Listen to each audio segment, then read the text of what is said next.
Good evening, everyone. It is good to see you. It's first Sunday night. We've been back in over a year. I actually had to stop at when the elders said, "Okay, we're gonna fire these things back up in May." I had to stop and say, "Okay, wait a minute. What time do we do Sunday nights?" And lo and behold, as I was reminded, it's not 5:00, but it is tonight. And it's good to have you here. We're gonna have a good time tonight, a great discussion with Keith Kasarjian, and we'll talk about that here in a minute. I thought it'd be good for us to at least have one song to sing together tonight as we kick this off. So, Jace, we'll sing Thy Word. Thy word is a lamp unto my feet and a light unto my path. Thy word is a lamp unto my feet and a light unto my path. When I feel afraid, I think I've lost my way. Still you're there right beside me. Nothing will I fear as long as you are near. Please be near me to the end. Thy word is a lamp unto my feet and a light unto my path. Thy word is a lamp unto my feet and a light unto my path. I will not forget your love for me, and yet I'll forever be wondering. Jesus, be my guide and hold me to your side. I will love you to the end. Thy word is a lamp unto my feet and a light unto my path. Thy word is a lamp unto my feet and a light unto my path. Amen. Keith, come on up.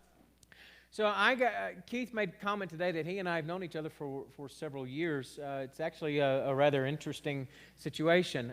The congregation that I came from, yeah, go ahead, have a seat, man. It's just get cozy.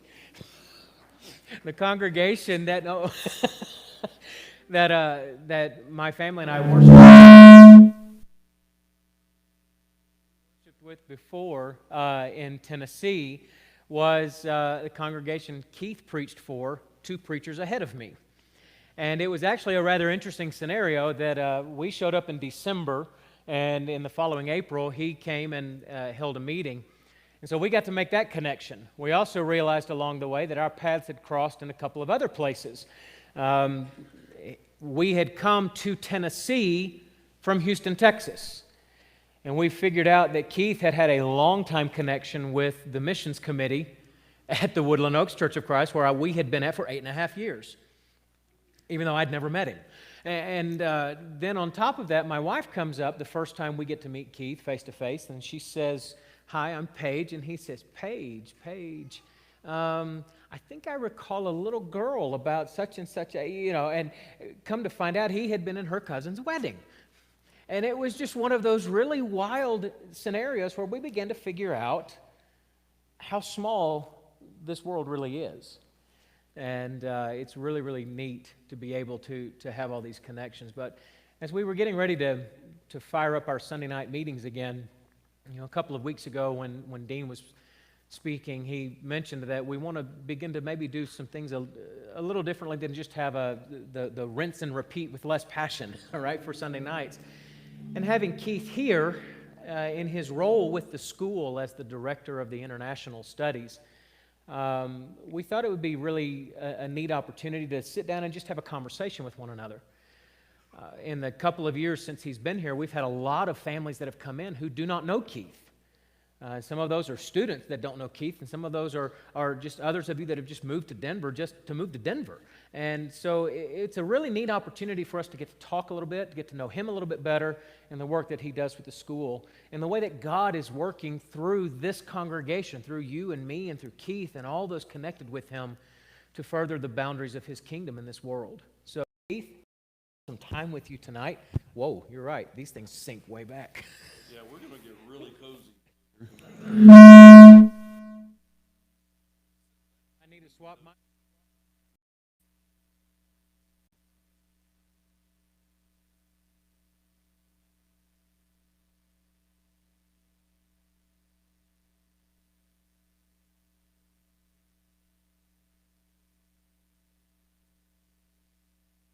Raise our hand.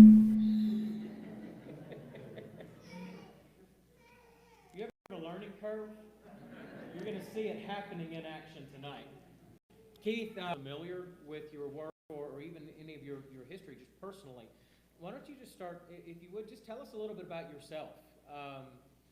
Where are you from? Where do you hail from? Where do you live when you're not traveling all around the world? Your family, all those wonderful biographical things that we can learn about you. Okay. Well, I'm happy to tell you we've got more exciting things to talk about tonight than me. But briefly, yeah, I was born in South Florida, and then we moved to South Georgia, raised in the church, went to school at Faulkner University in Montgomery, Alabama, and have pretty much been in Alabama ever since, and currently live in Prattville, Alabama, which is a bedroom community, and that's where we live. Wife, kids? I know you There is have a them. wife, yes, and although many of you have accused me of not really having one because she doesn't come around much, but yes, we've been married for... Uh-oh. Oh, no, I know. It's 30 years this year, 30 years, and 3 children, a daughter and 2 sons. Excellent. Just for you personally, can you give us a little bit of an idea of your faith heritage? Were you raised going to church? When did you come to a faith in Jesus, and kind of what did that look like for you to be where you are spiritually today? Yeah, I was born on a Sunday, and I was in church the next Sunday, literally, quite literally. So, as we would say, raised in the church. Both of my parents were the first Christians in their families, respective families. My grandfather, my maternal grandfather's co-worker, actually was instrumental in helping her become a Christian, and then she converted my dad, and then been raised in the church ever since that. But then, I think everybody at some point questions. I hope they do. But I was raised to believe certain things, but there reached a point where I think I questioned everything, all the way down to the existence of God. And I think it's through the questioning of all of that the faith came out even stronger. Yeah, I think I appreciate you saying that you hope church, as we tend to use the term myself, and as a minister in some form for several years myself, a lot of times we become afraid of the idea of questioning, as almost as if that in and of itself is sacrilege. But faith is learning to trust, right? It's being able to trust even when you can't always see everything. And so, young people, listen. It's okay to ask the questions. You need to be asking the questions because you can't find the answers if you don't ask. And you need to be coming to people that you trust to shoot straight with you, to help you work through all of those kinds of things. So I appreciate that. Okay, so your role with the Bible Institute is that of you are the director of the international programs, the schools. But this is not what you've always done. How, really quick, if you would, tell us a little bit about your ministry work before you came to the school, but then how did you happen to come to work with the Bear Valley Bible Institute? Yeah, it may be, I used to say it was coincidental, but I think maybe providential. Preached full-time for churches for 20 years. During that time, I would occasionally make an annual mission trip to Ukraine. I was in Ukraine one time in 1998, and I met this American I didn't know before, and I didn't know he was even going to be there, named Roger Shepard, who was telling me about the school. He was getting ready to move. Some of you know Roger, but he hadn't actually moved to Denver yet. He was in the process of moving, told me about the school, and I was intrigued by the idea that you could train preachers instead of what I'd been trying to do was set up individual Bible studies, and with some success and sometimes not. And I was intrigued by that idea. And I said, what do I need to do? And he said, well, you have to at least be working on your master's. I said, well, okay, I'll check into that. So when I got back, I called the school. Had not had any association with the school at all. And I got put on the phone with this young vice president named Denny Petrillo. And that's how long ago this was, because he was young at the time. I think he was younger then than I am now. So I don't know. I don't think this makes either one of us feel all that young. But got started on the master's, and the very next year, in '99, I went back and taught in that school and have been associated in some way or another since then. But even before that, back in '97, I was in Kramatorsk, Ukraine, and I did not know it, but that was the first day of the first class of the first international school associated with Bear Valley. And I happened to be there. They said, hey, there's a school starting. I didn't know anything about it, but I was curious, so I went and actually attended one of the classes. That was the first class to ever begin. So again, it's just, I think it's too coincidental to not be providential, perhaps. So here in a bit, we're going to look at some slides of some pictures of things that are going. But before we get into that, give us a bit of a snapshot of what it is exactly you do as the director. Clearly you travel a lot, and we saw some of those pictures this morning. We're going to see some more here in a bit. But what exactly is your role as the director? Well, it's kind of twofold, really. If you were going to break it down, probably half of it is related directly to developing new schools. And then the other half is just kind of administering what's already going. And thankfully, there are every school has a coordinator. So I'm not the point man for any school. And that's actually what's brought you here this week, is you've got those coordinators are all coming in, and you're having an annual sit down. Yeah, Monday and Tuesday is just all work. There's not one thing fun about it. Now the retreat that comes in the fall, that's enjoyable. We like that. But all the coordinators, and so kind of just administering what's already going on. And as it grows, that's becoming more and more. The coordinators are more and more. Chad Wagner is here. He just got here tonight. He coordinates a bunch of schools. In fact, he gave me a hard time about it just this week, about how many schools he has to coordinate. David Ballard. Nobody does one thing. That'd be nice if you could just do one thing. We don't have enough manpower to just do one thing. And if you don't mind, I'm going to cut you. Those of you that are here, I'm going to pull this one really quick. If you are one of the coordinators, if you wouldn't mind, just stand up where you are really quick so that the folks that are here can see you for a moment. Okay, we have these two gentlemen, and then I know Wes Autry.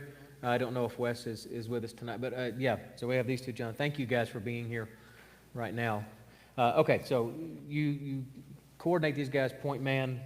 Anything else to add on what your role there is? Yeah, normally when you get things going in the right direction, they just keep going in the right direction, but occasionally there things that have to be. Now, you mentioned at lunch today that there are some people who believe that you actually use the Institute as a cover for something else. Yeah. I don't know why, but even my children, seatmates, people think I'm not really doing what I say I'm doing. They think I'm CIA, and it is uncanny the number of times I've had that. I would really appreciate it if you'd tell about your son coming in and his aha moment, as well as the grandfatherly guy that you met. I would appreciate for people to hear those. Well, both of my sons, I think they like the idea that their father is maybe more exciting than he really is. They're going to be really disappointed one day, but he came in one day. This was a number of years ago. He says, "Dad, I know it. I now know it." He's holding his phone. He said, "Now I know it. You don't have to say anything. You don't have to acknowledge it, but I now know." And then he plays a YouTube video of a former CIA agent who is saying they often recruit agents who are already in a career because that serves as a natural cover. You have to bear in mind, I had been in full-time local work for 20 years, and then I had shifted to the work with the school. And in his mind, that's it. And so he said, "Dad, I know. It's okay. You don't ever have to admit it, but I just want you to know that I now know." And I said, I'm sorry, son.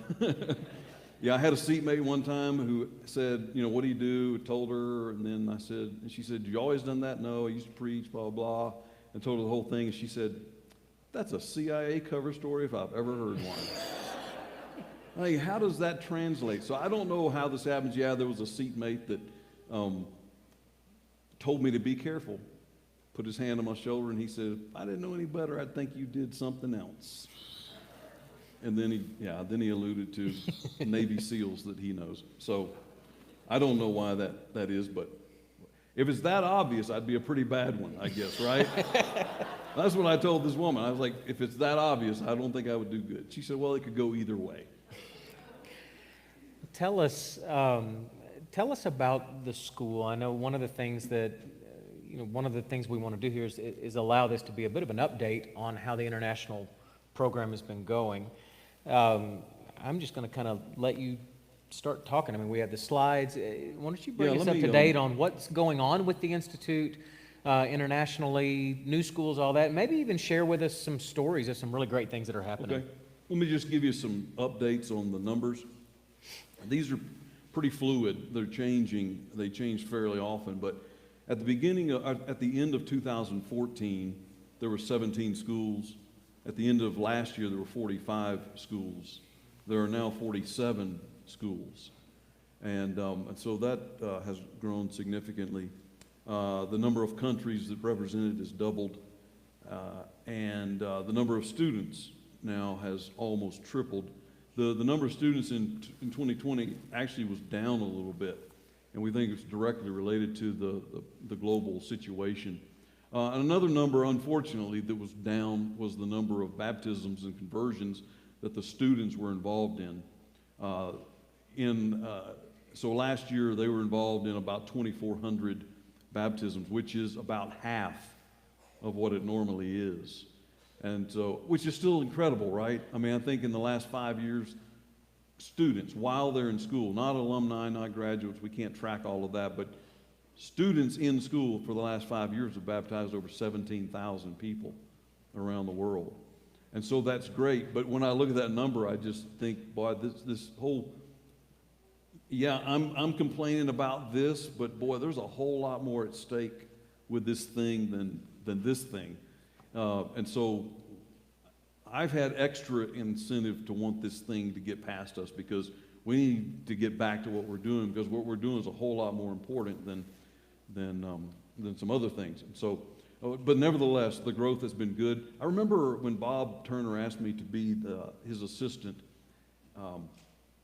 By the way, I have since learned more about that. Bob called me one day and said, I've just talked to a trusted mentor who said that I need an assistant director, and he needs to have an edge. And I'm the first person Bob called. And I said, why me? Why, what about me? Come to find out later, it was Dean Murphy who had given that. And I think Dean thought I had an edge too. But I'm glad, because I was thrilled with the invitation to do that. At the time, there were 13 schools. And I remember someone saying, think there will ever be 50 schools? And I kind of remember just that was so, I don't want to use a pun here, but that was so foreign. Like, to think there could be 50 schools, that I couldn't get my brain around that. Well, I can tell you, it's now 47. We've started 2 new schools already this year. I just got back from surveying 2 more new school possibilities. We've got another new school that's actually been waiting to begin for over a year, but can't because of the lockdown. What I'm saying is, before the lectureship this year, there will be 50 or more schools. Mm-hmm. And that just kind of blows me away, because I wasn't able to actually envision that. So let me just give you a kind of an update on just a few of the new schools. Dar es Salaam, Tanzania is the largest city in Tanzania. Tanzania is in East Africa. Chad was the original contact for this school. Chad lived in Tanzania for 5 years. He is the coordinator for this school as well. And this school has done incredibly well. It is what we call an extended school. This allows students who have jobs, families, commitments to and who can't become full-time students to attend classes on the weekend only. And they will be able to complete the curriculum. It'll take twice as many years, but it's just a much better situation for those who can't become full-time students. We generally think about 10 students makes it worthwhile. Well, this situation in Dar es Salaam is so good. This is only one location. They have so many students that they can't all fit in the same place. In fact, we have just finished a project where we've improved both classrooms to improve the learning environment. This classroom right here, they're sitting like this for 8 hours a day. You'll notice you don't see any windows. There's windows on the wall that you can't see, and there's a ceiling fan, and that's it. And it's 90 degrees, and they sit there for 8 hours every single Saturday.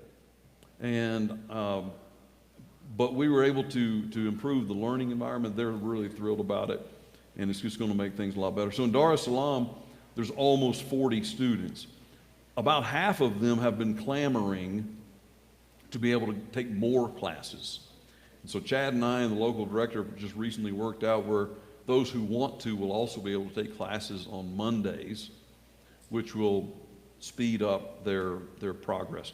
Another thing I've got to say real quick is this school is hosted by two different congregations. This is what's called the Mbagala congregation. This is Temeke. Both congregations have 2 elders each. All 4 elders are enrolled in the school. And so that's a really cool thing for us. Tirupati, India is in southern India. You don't know about this city, but if you're a Hindu, you would. This is the holiest city for all Hindus.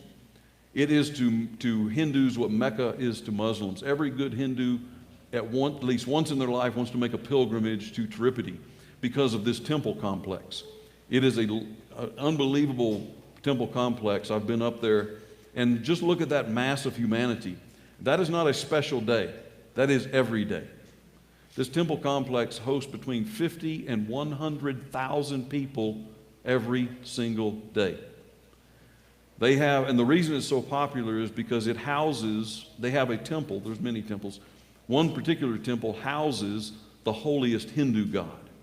And people line up every day to be able to walk through this temple. You can't stop, but just to walk through and catch a glimpse of this temple, people line up in the line, and every single day this line is 2 miles long.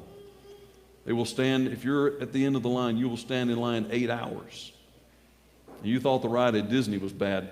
They will do that because of their dedication and their belief in that system. And when I was there, I was overwhelmed by just the volume, and then I was overwhelmed by sadness. Like they're sincere. Like this is what they know, and this is what they believe. And it doesn't matter how false it is. They don't know that it isn't. And, that's got to motivate us. And so we have started a preacher training school there. This is Vijay Kumar. If you know anything about Indian names, his name is basically John Smith. These are the 2 most common names, Vijay Kumar. And he's doing a great job. In fact, this weekend, yesterday, they had their first graduation. I was supposed to be there, but no one's allowed to travel to India right now. And they're doing really well. These are the instructors. All 4 of these guys are educated and highly qualified. This is the student body, and just done really, really well. Been very pleased with the school. I did a drop-in surprise visit on this school last year, before everything shut down. Last March, I just dropped in on them. They didn't know I was coming. They didn't have any idea. And I was pleased with what I found. The only way you can really know what's going on when you're not there is to show up. And I do that once a year somewhere. And I was very pleased with what I found in Tirupati, India. This is Lagos Island, Nigeria. Lagos is a city of 20 million. It's landlocked, and it's having to grow wherever it can. Down at Lagos Island, then across towards Lekki, and some of these places some of these are man-made islands. They're just trying to make land, but it's the direction that the city is growing. There are 3 Bear Valley schools in Lagos alone. And you think, 3 schools? Well, number one, it's a city of 20 million. And number 2, it can take you hours to travel between one of these schools and another. And so, like, for example, from where the airport is to Lagos Island is about 30 miles. And if you catch it at the wrong time, it can take 6 hours to drive that. So that makes it impossible. So there are 3 of the extended schools in Lagos. This is the most recent one in Lagos Island.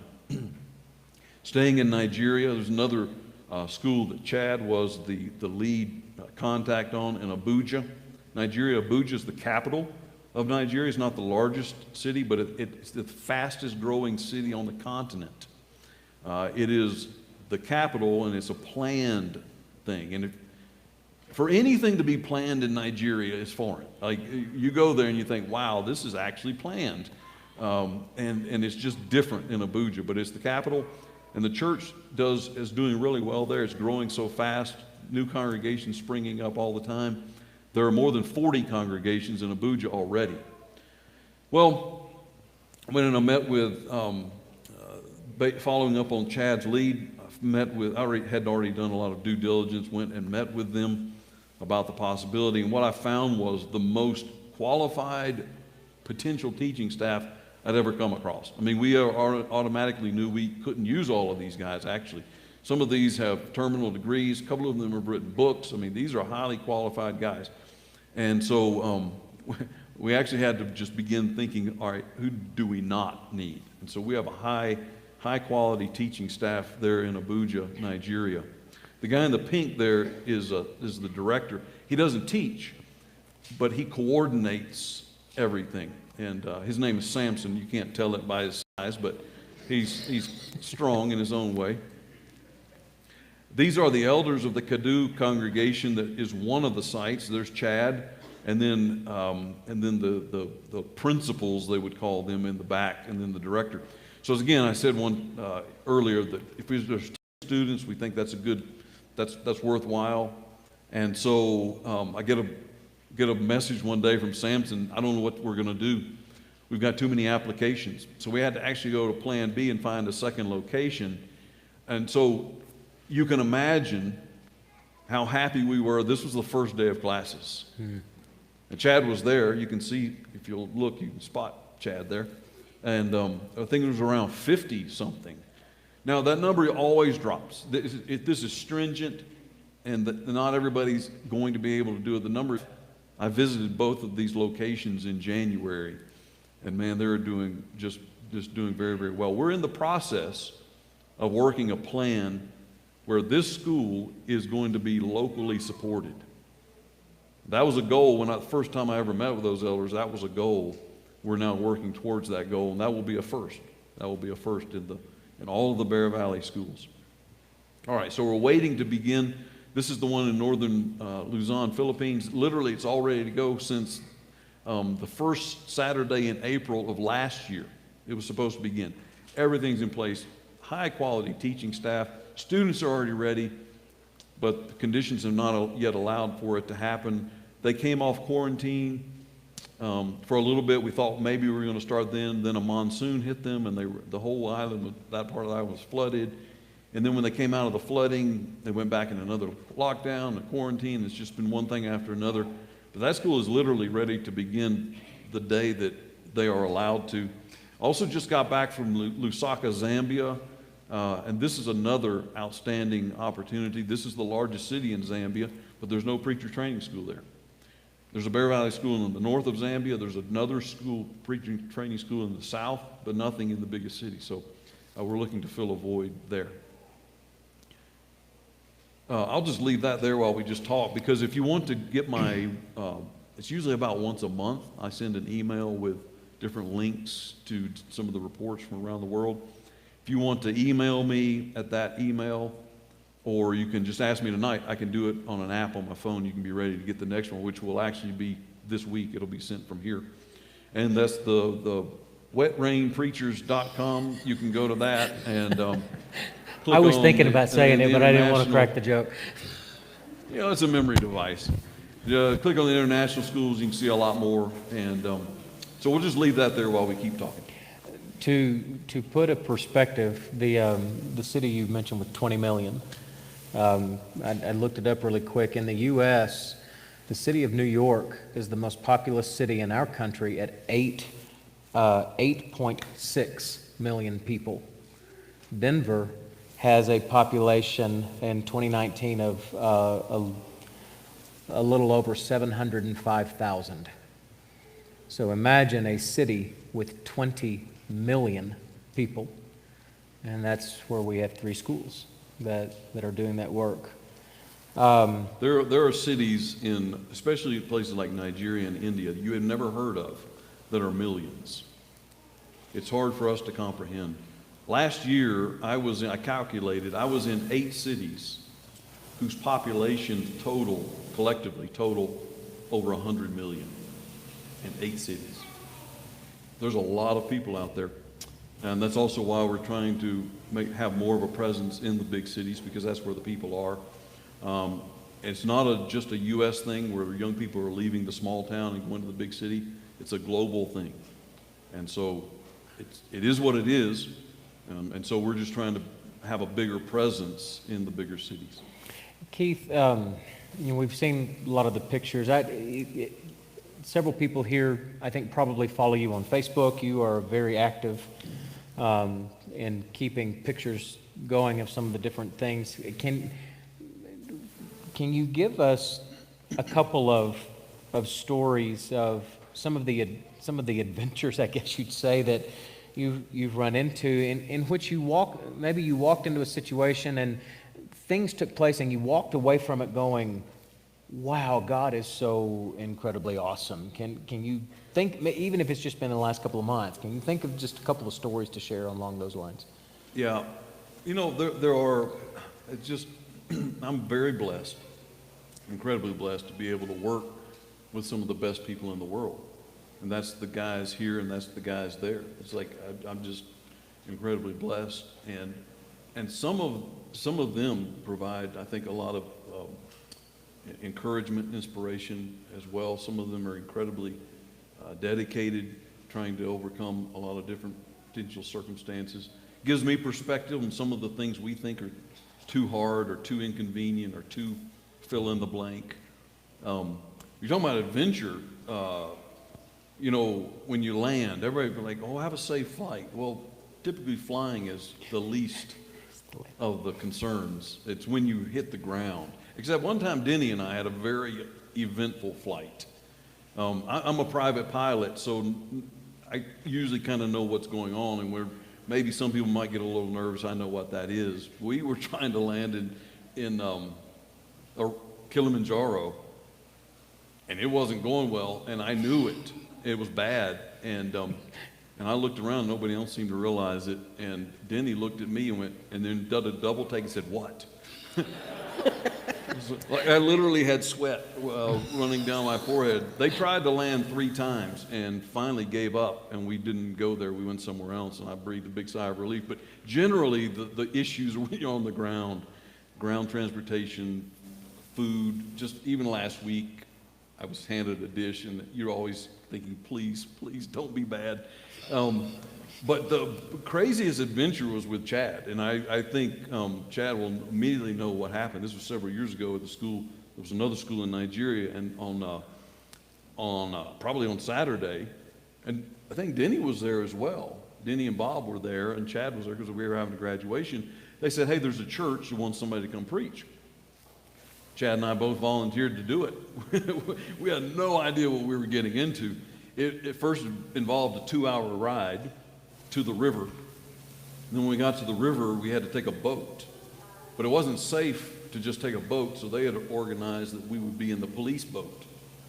And so we were in the police boat, and we go up the river. It's a huge river. Go up the river, then off a tributary, park, climb up the bank, walk through the jungle, and we come around the corner, and there's a congregation sitting there under some thatch waiting on us. Everything went well. They actually paid us. You remember, Chad? They paid us with a thing of bananas and 2 chickens. 2 live chickens. They did. Did you get that through customs? No, hey, those chickens entered the ministry that night. They didn't see the light of the next day. But we almost didn't either. Because we're coming back down, we came down the tributary, we got back into the main river. I'm telling you, this is a huge river. and we ran out of gas. The police boat ran out of gas. And so we're just drifting, not knowing what to do. And a boat comes around the curve, another boat comes around the curve, and it's carrying all kinds of supplies. Well, the police commandeer it to come over, because they're the police and they can do that. So they commandeer it to come over, and they're going to give us some fuel. And across the bow of the boat was a stack of sheet metal going across it. And you know how to turn the boat off, but it still has the momentum. And I had turned to do something, and Chad yelled at me, and somehow instinctively I knew, and I jumped straight up. And the corner of that sheet metal went right under my leg. Had it gotten me, I mean, I don't know. It would have been really bad. It might have been, y'all might not know me today. So thank you, Chad. But yeah, you never quite know exactly what you're going to get into sometimes. Well, and you even have some of these here in the States. If I recall correctly, you were down in Houston about the time a hurricane came in, and you were almost swimming back to the hotel. Yeah, that was Hurricane Harvey. I was trying to get here. You were trying. It's a long way to swim from Houston to Denver. Yeah. Why do these things happen? Is it me? Am I well, it's all that CIA training. You've got to keep it going. Keith, I guess another couple of questions, and we'll begin to wrap this up. When you go in to start a new school, or even with some of the ones that are pretty well established, what are some of the more common difficulties that you encounter, or that the students or coordinators encounter, that that you're constantly having to figure out, how do we work around this or work through this, that maybe we wouldn't even consider here as something you'd even have to contend with?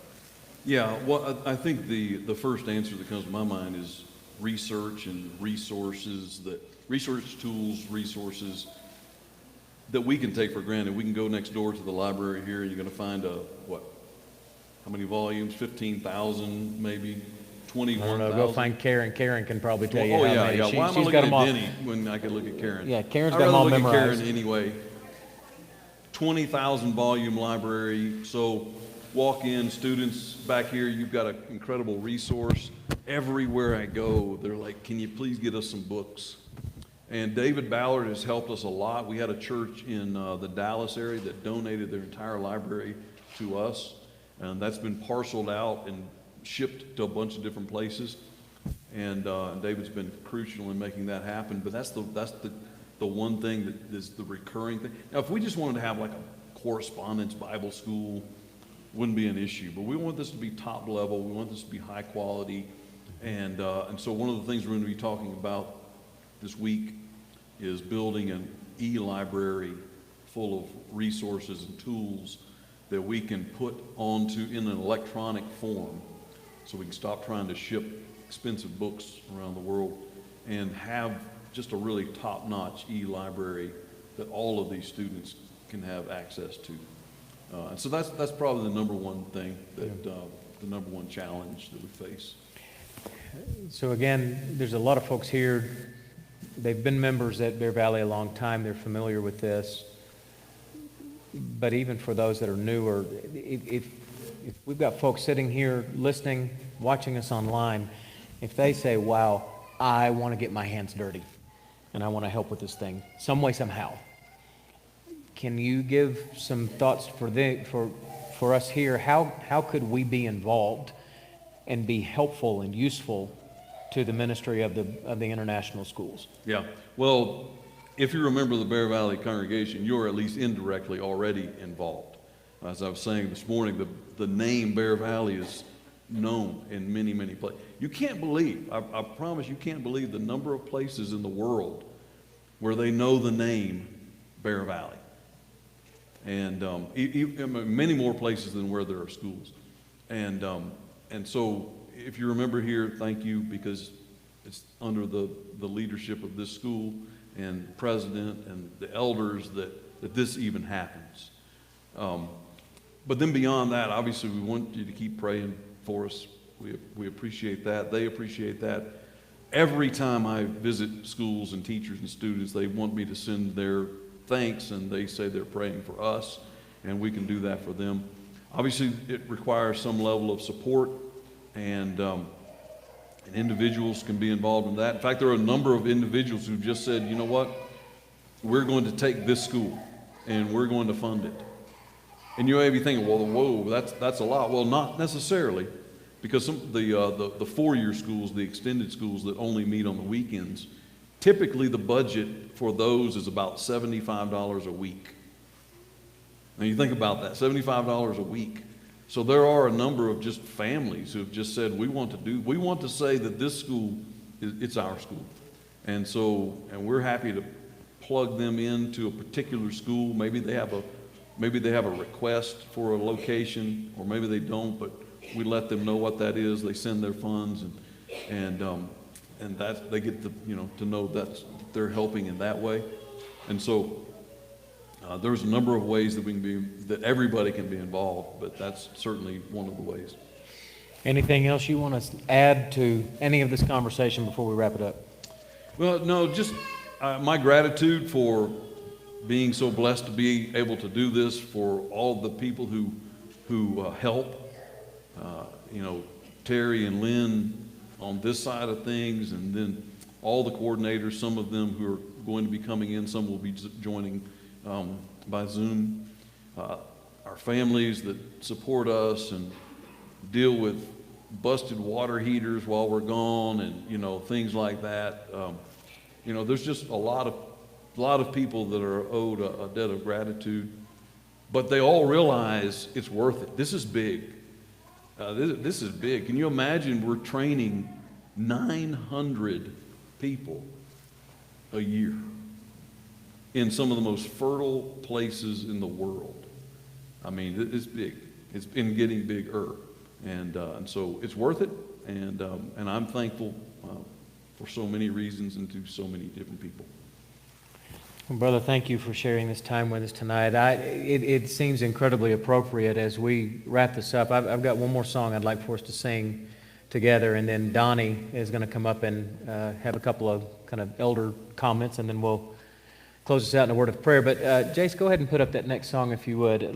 Let's sing this together as we reflect on everything that God is doing through this work right now. God is so good. God is so good. God is so good. He's so good to me. He answers prayer. He answers prayer. He answers prayer. He's so good to me. He cares for me. He cares for me. He cares for me. He's so good to me.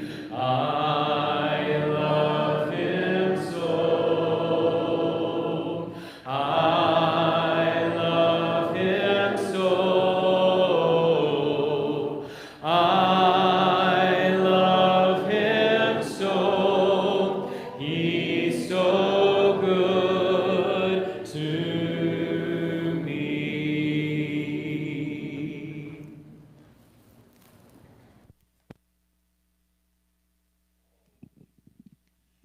Well, again, on behalf of the elders, I want to welcome you back.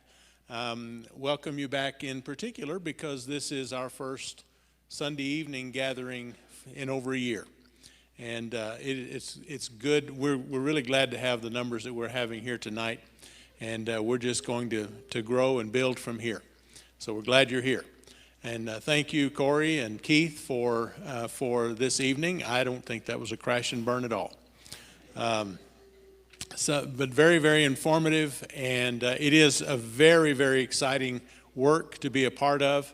And Keith was talking about his beginning in this particular work, and I was trying to think back, and I believe it was in 2005 that I was supposed to travel with Keith to Chennai, India, for 2 weeks together and teaching over there, and we were not able to make that trip. And I actually met Keith then the next year when we took a class together here in the master's program, and really enjoyed getting to know him better and working with him over the years since then. It's just a very exciting thing for the congregation here to be involved in.